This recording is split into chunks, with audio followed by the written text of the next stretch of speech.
Hello everyone and welcome back. My name's Xfergator X and we got a bunch of news when it comes to Battlefront. I have not actually really covered Battlefront that much, but it will be something that I will talk about because it's a game I actually do play a lot of on the side with Halo and Gears.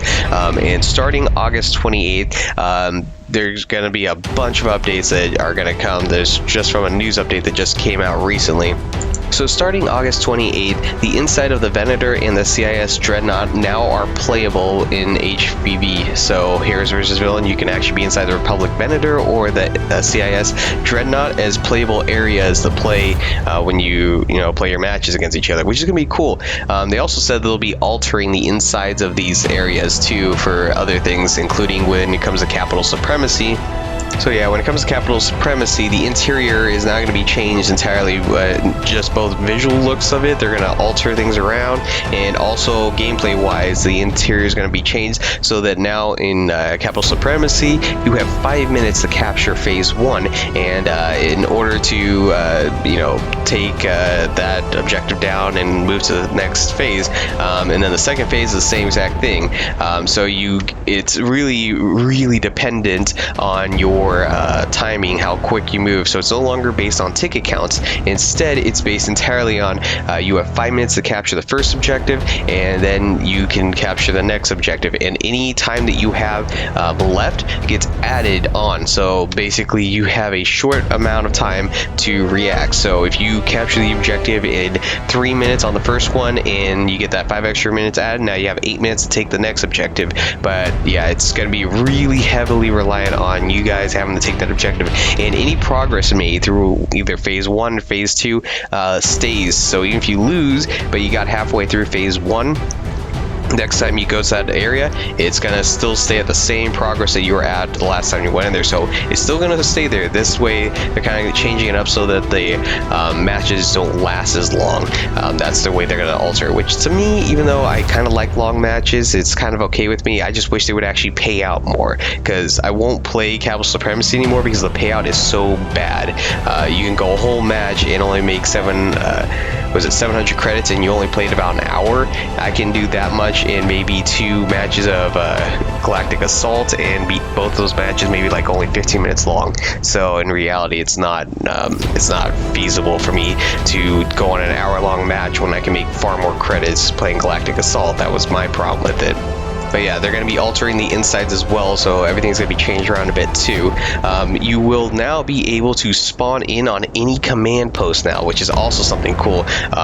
So if you have teams that control that spawn area, you're going to be able to spawn close to it. But if it's being contested, it's one of your your command posts that is being contested by the enemy, you will spawn further away from it. So it's still, you can spawn at that location, but it's still going to be, something that takes you further away from the action. I thought what would be really cool is make it take a longer spawn time if you want to spawn that area, but I think that works too. They are also adding in droid skins finally, so the CIS are finally getting skins. They're going to get the pilot, the jungle, and the training skins, which are pretty cool looking. Felucia is also being added with capital supremacy in mind, so it sounds like it's mainly focused on capital supremacy. Not sure if that means that they're outright only going to be focused capital supremacy only for this game mode, for this map, or if there's going to be other modes, but it's mainly focused on that aspect to it. Would be fun to also play Galactic Assault on it, but we'll see what happens. But also they're adding in co-op offline mode, so they're finally adding it in, which is pretty cool. They're adding in both this co-op mode where I believe they said like 4 players. You can play with friends, and you can go have like all trooper class available, reinforcements, vehicles, heroes, and villains will be available to play on those game modes. So you can actually play with your friends, and can 4-man team it with heroes and stuff like that.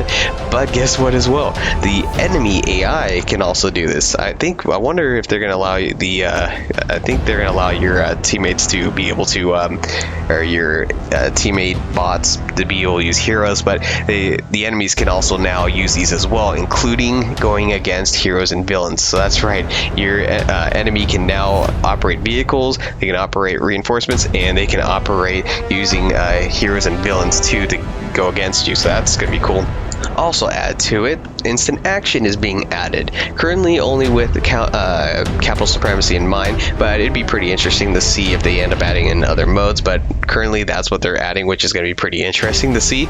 I'm looking forward to that, definitely, to play. And again, the idea of instant action, so you can choose which maps to play and have it on cycle, that's going to be really cool. Also, clone commandos are coming. That's right.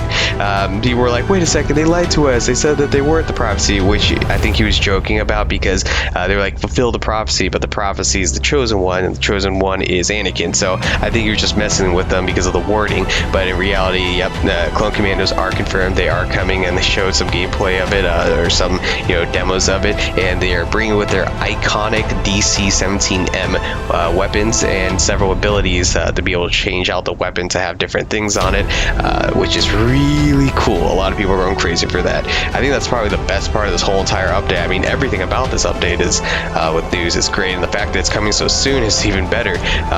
But this is probably the biggest highlight right here, is clone commandos. So now the droidicas now have a counter that they have to go against and this thing's going to be I just think it's going to be completely badass to play as a clone commando. Just imagine 4 of these guys running around working as a team, and the fact that they have that buff that if 4 clone commandos went on a full buff, I wonder if they're going to make like a certain area of just people just completely invincible. That'd be pretty interesting. That might even be overpowered, but let's find out what ends up happening. Also, Luke Skywalker is getting a new skin, finally. I mean, it's funny to think about that this guy is the most important character in the original trilogy, and yet he only had one other skin, and yet they showed, I think, another skin in the trailer of the game when it was first being shown, and that one was also missing. But yeah, it would be nice to actually see new skins, and they're finally adding one skin in from A New Hope. My guess is that this skin is going to be the Farm Boy Luke skin.